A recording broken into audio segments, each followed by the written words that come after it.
G'day and welcome to this episode of the Team SFF show. Got something special for you this week. Borsak Jr was lucky enough to be over in New Zealand shooting Canadian geese. And on that trip, the doyen of Australian hunting himself, Col Allison, was there knocking a few over. So on one of the days we sat down for a break at Lake Tekapo and had a bit of a yarn about his time in New Zealand. Sit back and enjoy.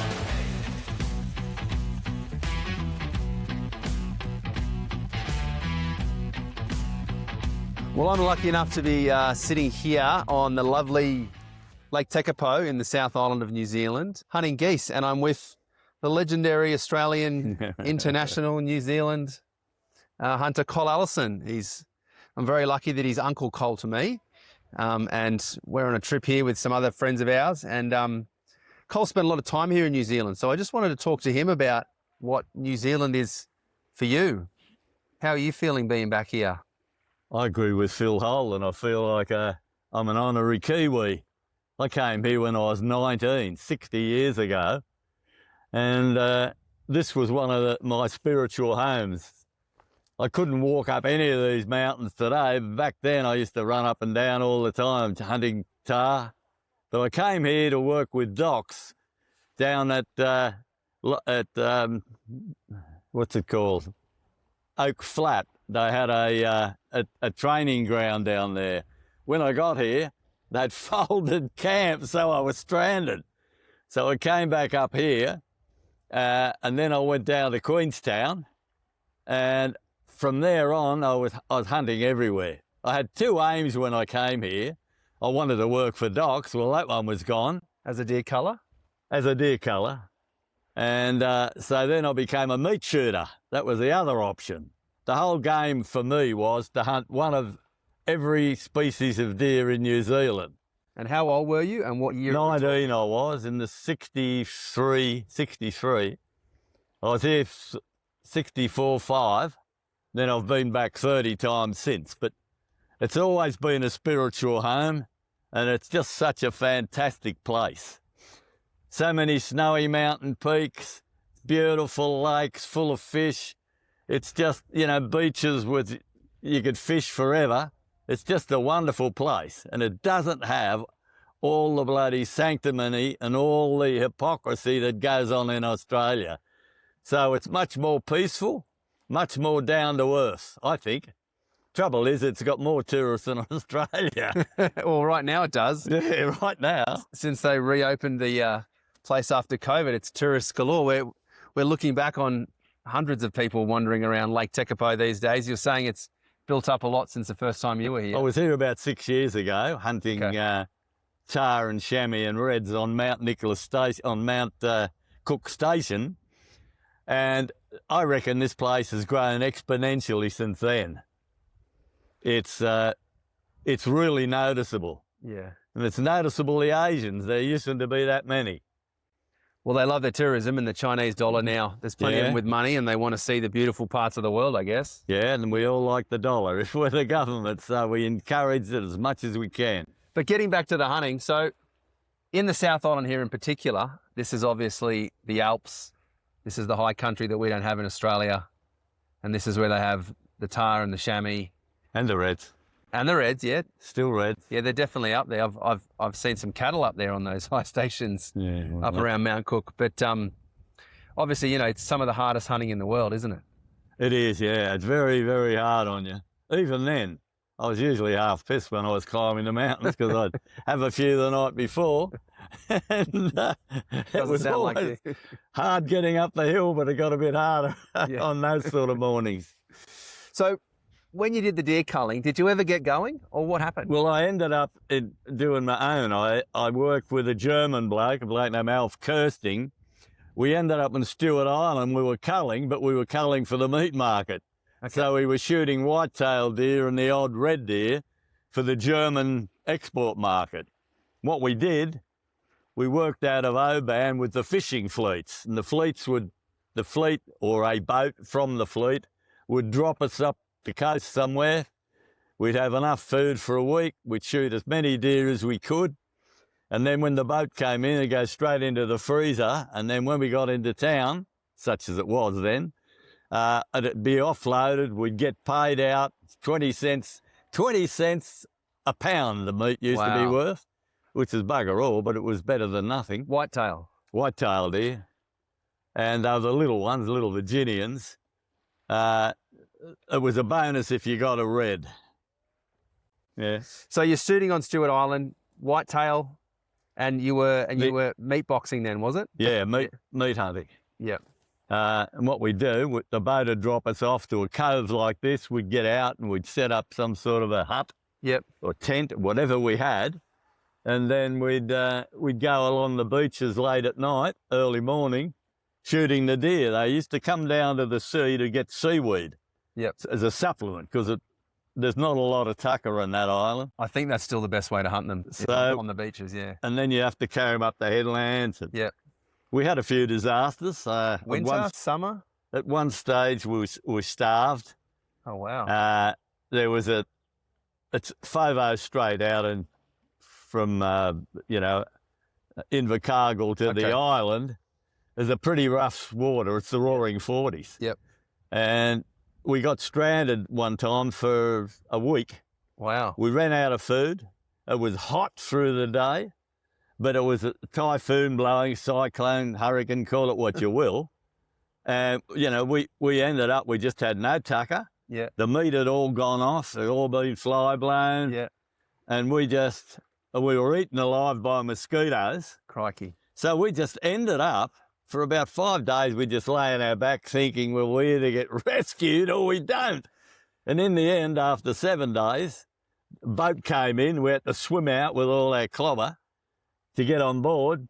Yeah. Then the bloke gave us a steak and we both chucked it overboard, burleyed the fishes because we just hadn't had much food at all. Yeah. So it wasn't all, love and roses. Yep. But I said to myself, you look back on this when you're a grandfather and you'll realise you're not going to ever do this again. Yeah. So that sort of kept me going during the bad times. Yeah. And then what brought you back up here to the Alps again? I'd been back and forth. I worked the freezing works in New Zealand, basically down south at Bluff. And then we go over to Stewart Island. And I hunted then as a trophy hunter. Yep. I shot a couple of good bucks over there. What I'd get the big money out of the freezing works and then spend the rest of the year travelling around shooting deer. Yep. And getting tails. Beg your pardon?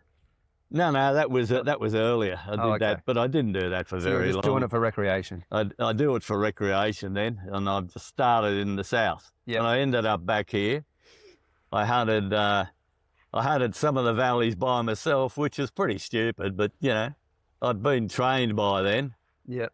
And you said you wanted every one of the deer species in New Zealand. So I'd got whitetails, I got red, I got pigs, of course, and then I'd got chamois here, just over the range there, at Mount Cook on the range there, along there, and up the Gorilla Stream, which is parallel on the other side of the river. Yep. I got a good bull tahr. I got a couple of them, actually, but... On your own? On my own. And then what happened then? I went back to Queenstown then, where I'd set up a house. Okay. I took a red out for about 3 years. Told the agent that, I was a writer and I wanted a quiet space. Yep. They ended up booting us out when they realised that every Friday night we were on the Terps and had a roaring party going on. What were these 6 dozen... whiskey bottles and bottles of beer doing out here? Yeah. So that was my base, more or less, for the whole of the South Island. Yep. Went over the west coast, hunted up at Hokitika and a few other places where there were lots of reds and big chamois on this side on the other side of the range. So then I went to the North Island, and that was a bit slower. Yep. But I hunted sambar, I shot a rooster, and what else? Seeker. I did a few seeker trips. Where'd you get your seeker? Where did I get the seeker? In Jap Creek. Okay. Next to where they were liberated. I was with, who was I with? Oh, I met some Kiwi bloke. Around Taupo? We spent a week, Bigger. Taupo? No, south of Taupo. Okay. But in that area, you know, there's a various range. Yep. Robert and I, years ago, we flew in Yep. by chopper to where I used to hunt. And it was, you know, it's a pretty nice country to hunt compared to this, which is hard work. Yeah, but brutal. obviously not as scenic. Yeah. Yeah. So And where'd you get your samba in the North Island? at a place called Tekapo. Okay. I was telling you the other night that the first trip I did, I came down into a little clearing and I could hear the samba fighting and they were banging away and I thought, oh, here's the go, I might get two here. Anyway, the wind shifted, they took off, and when I got down 50 yards, you could see the tracks where they forced each other back and forth along the mud. Yeah. So that's as close as I ever got to fighting samba. I ended up shooting a hind for meat by then because I was living there. Yep. And camped in the bush, so I needed a bit of meat, so that was all right. Yeah. So that was a pretty interesting part of the world. And then I went up to Palmerston. I hunted up there where your in-laws are. Yep, They're up yep. that area, I think. Ruahides, yep. So you probably know as much about the samba now. Well, you know more than I do. There's plenty of samba I'm out of it. both sides of that range, yeah. Yeah. Yeah, yeah. So that was all good. I enjoyed that.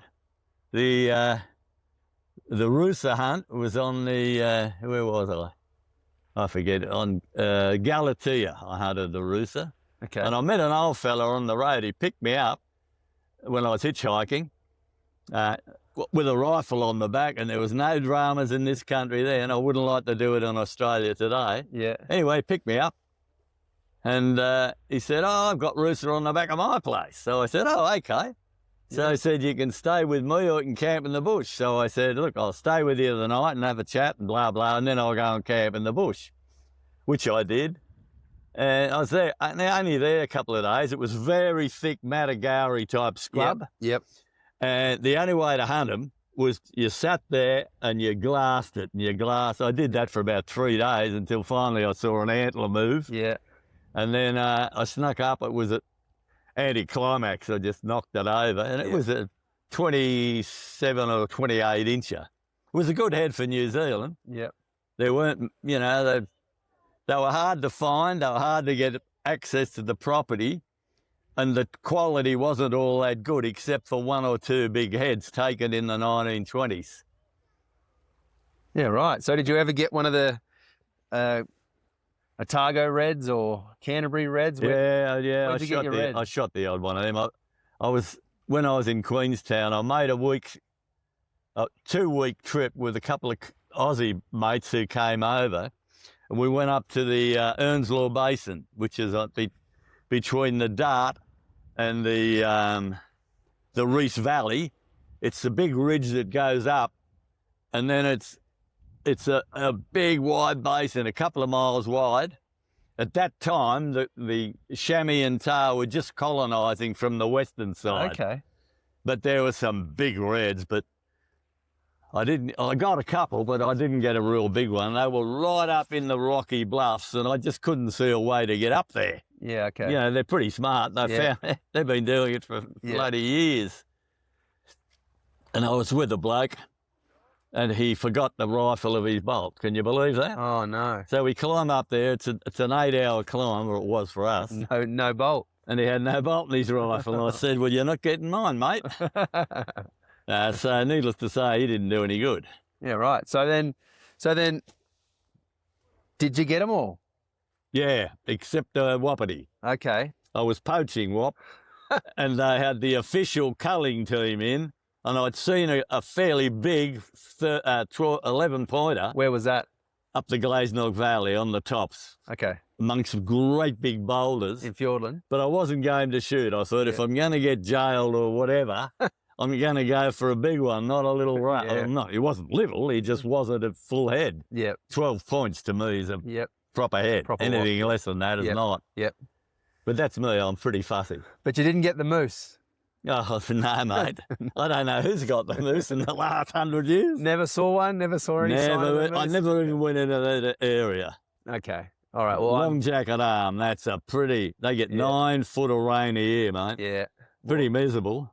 I'm still a believer in the Fiordland moose. We'll see. I've had a few. I actually went to a wedding up in the Kapiti Coast in New Zealand in the North Island about 10 years ago now, and I was in my wedding suit and I had a little deer pin on my jacket. Yeah. And this old fella came up to me and he said, "Oh, I like the deer. You know, do you hunt?" And I Old said, "Yeah." fellas are like that. And I said, "Yeah." So then he just started yakking at me, and he started telling me that he went on this expedition looking for the moose. And okay. Some What was his name? I don't know. Couldn't tell you. He was someone's uncle on the bride's side or something. Yeah. And I didn't know who it was. What did he say? He said he went on an expedition and they found prints and they found hair and Yeah. they had accounts and all this sort of stuff. And How long ago? that was about 10 years ago. He said he did it when he was younger. So he kind of kept the fire alive because I read about it in magazines, of course. And then I read something recently that a couple of Swedish tourists reckon they saw a moose cross the tracks. But then I told that story and I showed a couple of magazine articles to Brian Boyle. Yeah. And he just explained how the deer can browse and basically poured cold water over all of it. So I'm still a believer, but Yeah, I am. It's like the Thales thing, mate. I believe there's still the old one around. it's possible. We really think we've covered every square inch of the land. And Yeah, well, you might like have, but they Fiordland. might not have been there at that time. That's the thing. You know, they move Exactly. around. These animals, they might be territorial, but their territory can be that whole range. Exactly. There could be one bumping around, you never know. You never know. So then what's your favourite place that you've hunted in New Zealand that you just fell in love with and you kept coming back to? Lake Wakatip down at Queenstown, because there you could hunt just about everything. Fallow, red, chamois, tahr, pigs, was all there. Goats, everything. Whitetails, the only place you're going to get a whitetail, That's just out of apart Queenstown. from Stewart Island. Right around Queenstown. I mean, I was on Mount Nicholas Station one day, about 63, and I was lining up on a good fallow. He'd be about 210 today, but it was a good one for then. And a helicopter came overhead, and the next thing, boom, boom, boom, boom, boom, Oh, no. my buck just went pew. Yeah. And that was the beginning of the deer wars when they first started shooting with helicopters. Okay. And I thought, this is going to cause a lot of problems, And it did, didn't it? including shooting down helicopters. Yep. Gee, that started a real, well, that's why they call it the deer wars, right? Yeah, exactly. Real period of change. People were picking sides, what they liked, what they didn't like. And then, of course, all the venison farming kicked off, all the velvet farming. That's right. And then that collapsed. It's changed everything as far as I was concerned. Yep. I mean, I remember one time hunting reds out of Queenstown, up in the Greenstone Valley. I'd just spooked a massive red. Big South Canterbury style head, 16, 18 points. It didn't get much of a glance, but he had 40 hinds with him on a slope like this. And I looked up, I grabbed my rifle, and by the time I'd spun around and, I just got enough I can visualise it in my mind what he looked like. Yeah. But he just stepped over the ridge and was gone. He was down in the next valley. But that night, I'd overstayed my time on the tops and I got caught. And it was starting to get real nasty. So I shot a bloody deer and I skunned him one side, gutted him. And I ended up half in and half out of this thing at night, overnight, just to keep warm. But in the morning, I was sort of half frozen in the bloody carcass. Yeah. So, there's just the trials and tribulations of being a hunter, mate. Yeah. And, of course, obviously you've experienced the hut system here, which is world class, life-saving. But it was pretty rudimentary when I was here. Yeah, okay. When I was hunting just over the ridge here. And there were still colours working in those huts? No, there weren't many. Okay. But I hunted out of the hut there. Yep. And I hunted along back towards the Hermitage, shooting chamois. There weren't many chamois here, and there still aren't, I don't think, but plenty of tahr. Yeah. But recovering them was pretty hard. Always, right? I remember I was sitting on I've never been on one quite like it. It's a jagged ridge. Yep. That's it. Yep. And your ass is here, and you got 3,000 feet there and 2.5 down there, and you're 6,000 feet up. And I shot a tahr. I was sort of pretty precarious. I leant over, and I copped a scope in the eye, and I call it my tahr scar. I had it, it's just about faded now. Yeah. But I shot 2 tahr, good bulls. One went down that side, one went down there, and I thought, I'm buggered if I'm going down there, mate. I tried, but it was just too scary. And you were hunting on your own? Yeah. Crikey. Yeah, I had there was a mate of mine, Ian Coombs, was with me, but he's like me. He'd go his way and I'd go my way. Yeah, yeah. And when was your favourite time to hunt up there? Wintertime, summertime? Well, winter times, the animals are down further, so you're not climbing it high, but it's pretty bloody miserable too. Yeah, yeah. So, take your pick.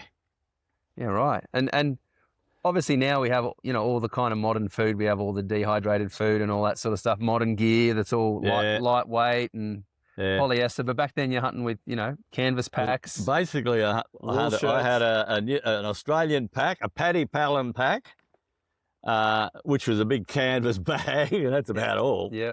And it had a little water container in aluminium on the side.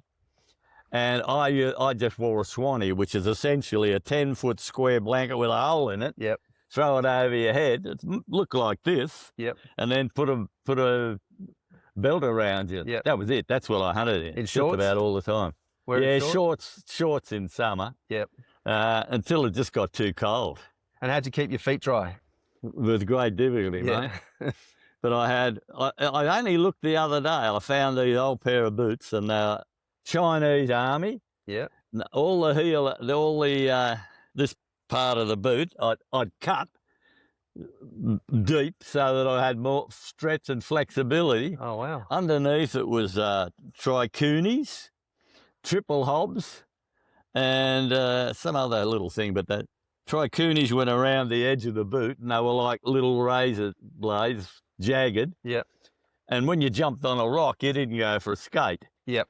They worked well, but they were heavy, cumbersome, and they dried out. Yeah. But that's the way it was. So we have no idea these days about how hard it was climbing back then with all that heavy gear. No, it's pretty heavy going. Yeah. And the idea was you didn't carry a lot of weight unless you had to. Yeah. But I carried a 90-pound pack for ages. Yeah. Because I had to have food. Back then I ate a lot of sugar, so I had to have a lot of sugar and rice. Yeah. I just had staples. Yeah. And then you just shot. Whatever you shot was what you ate, lived on. Yeah. But no lightweight plastic equipment? No, none of that. Yeah. No, I had your basic army kit, the containers. Yeah. With a flip over lid and then a couple of spoons and a mug. And that was about it. Yeah. And then whatever you shot, of course. Yeah, whatever you shot. Well, I'd cook on some of those containers too. Yeah. And then I had a little gas stove. Yeah. None of these bottles and big gas containers. It was because you had to carry all this stuff. Yeah. Yeah. There's not many. You might think there are, but there's not many roads into these mountains. No. Although Brian Boyle reckons he went up one of these rivers with a Volkswagen. Yeah. I can't believe it though. I'm not surprised. He'd know where to go. No, he knows what he's doing. He'd know where to go. So now we're obviously here shooting geese, which is something. Had you ever shot geese here in the past? I haven't shot geese here before, no. Yeah. Shot plenty of geese all over the place, but never here. Yeah. Because they weren't here. Yeah. They just weren't around. There were no Canada geese. Well, there might have been, but there were none around here. Yeah. Back then, whereas now there's bloody heaps. Ever done a duck season here? Yeah, I did a couple of duck seasons with your father. Yeah. But prior to that, duck season to me was when I was hungry, I had a rifle and there was a duck handy. Yeah. So, So it was different. The first duck I shot was a restricted, what did they call it, a blue duck, I think it was. Oh, no. Not I didn't know. It was just the duck, so I ate it. Yeah. And then I read about it later that, you weren't supposed to shoot these ducks. Was it worth it? Beg your pardon? Was it worth it? Did it taste good? Yeah, it stopped me from starving. Oh, okay, fair enough. It's always a good thing. Yeah. So as you said, you're an honorary Kiwi. Your heart's here in New Zealand, like a lot of Australians. Yeah, I love it. Yeah. And it just keeps... The other place I liked was Stewart Island. That was pretty special back then. Even though it's so rough at times? Yeah, because once you're there, you're there. Yeah. But, the freezing works, we'd be working there and waiting for the weather to clear, and then you'd get the ferry over. Okay. But that didn't always work, but that's how it went. And you'd fly camp on Stewart Island, or there huts there? Or... Yeah, when I did a trip first with Ian Coombs, we slept in the schoolhouse, Okay. which was vacant. And, you know, I got to know some of the lobster fishermen, and they used to give us undersized lobsters. So Yeah. one stage we had 6 or 8 lobsters each. Nice. But they were only little tails, Yeah, but yeah, that was yeah. a good fare. Yeah, yeah. Because Stewart Island's good for all the water stuff too, isn't it? Yeah, it is. the Yeah, diving. abalone was, you Yeah. know, you'd live on that. Yep. And there's, you know, all sorts of other things. But that was all good fun. And plenty of deer then. I'm told there's more now, but, you know, they're probably harder to get. Oh, as far as I know, they hunt them the same way, coming back and forward Yeah. from the beach. Yeah. In the well, back afternoons? then, you wouldn't find a white-tailed deer more than half a mile off the beach. Yeah. So what we used to do, we'd come in on the boat, we'd just glide in, we'd check out where they were. If it was really calm and there were a couple of deer like from here to there away, we'd shoot them. Yeah. But mostly it was never like that. And then we'd just hunt it along the headlands, along the beaches, and on the little inlet creeks that just came off the beaches. It was good fun. I really enjoyed that. Yep. And I particularly like white-tailed deer. I've hunted them everywhere since then. And I really, you know, appreciate them. What a sneaky little bloody deer they are. They are, aren't they? And a magnificent trophy, I think. Yeah. There's just not that many trophies down there because they shoot everyone they see. Yeah, well, that's a problem all over Australia, isn't it? Yeah. It's not different. Yeah. I mean, have a look at the areas around Goulburn, Bungendore, you know, they've shot the living bejesus out of the place. Yeah. And the head doesn't get to be 3 or 4 years old, where they've got to No. be 6 to 8 to be worthwhile. Yeah. Yeah. It's changing, the attitude's changing, but it's still, oh, if I don't shoot it, someone else will. That's the problem. Yep. But that's where, you know, hopefully the hunting groups and the advocacy groups push people into herd management. I think push them into conservation. they've made life a lot easier for hunters. Yeah. In fact, my advice to any hunter would be to, you know, would be to join Safari Club, one of the clubs, the Australian Hunters, our mob, you know, etc. Yeah. Because that way you get to meet people, you get to understand the politics, you get the advice of people, you get to be taken in your underarm. Yeah. And if you don't do that, I think it's a pretty hard way to go. Yeah. So you did it the hard way. I did the hard way, but, you know, my mate then was Gordon Orford, who never told anyone anything. Gordon kept things very close to his chest. Yeah. I could understand it, but he hated it when I wrote my first book and divulged where all the deer were. Ah, okay. But he couldn't say anything because I'd actually been there and had a look at them. Yep. So you weren't giving away secrets. You were simply, you know, spreading the message. There was a group called the Deer Clucks Clan, and Gordon was one of them. There was a few others. I could name them all, but I won't. But when I was doing the research in the Mitchell Library and various libraries, there was so many pages torn out of the background, which is Really? Australia's history. And these guys are just... Because they didn't want anyone to know. They didn't want anyone to know. So when I blew it all, they really got narky. Crikey. I couldn't give a stuff, but, you know, they got narky. But if it wasn't for your book, then you wouldn't have got a new generation into it. Yeah, well, that's probably right. I never think of it like that. But how many copies of your book did you sell? People tell me. How many copies of your book did you sell, that first one? First one, 38,000. Well, there you go. So that's 38,000 lives you changed. Yeah, I suppose so. So that's, you know, whatever someone else wants to protect their honey hole, it's nothing compared to growing the culture in Australia. And then I rejigged it 10 years later and I brought all of New Zealand in. Yep. And that made a difference too, I think. Yeah, right. Well, it's been a long history, a long haul, a long everything, and now it's good to still be hunting, right? Exactly, mate. Yeah.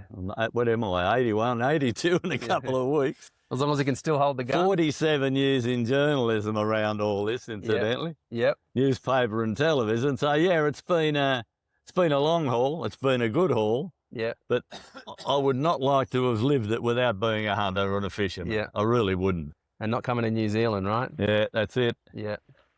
This is probably my 30th trip here. Yeah, right. Yeah.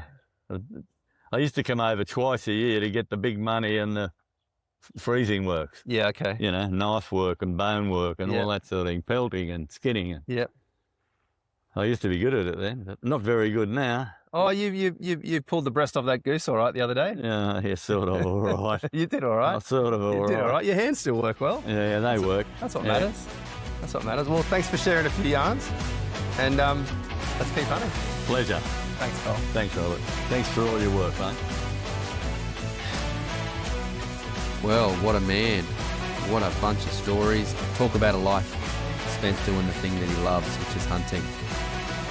For those who don't know, Col literally wrote the book on the hunting in Australia and New Zealand back when he was a young man. Go out there and look it up and find it for yourself. And until next time, we'll catch you later.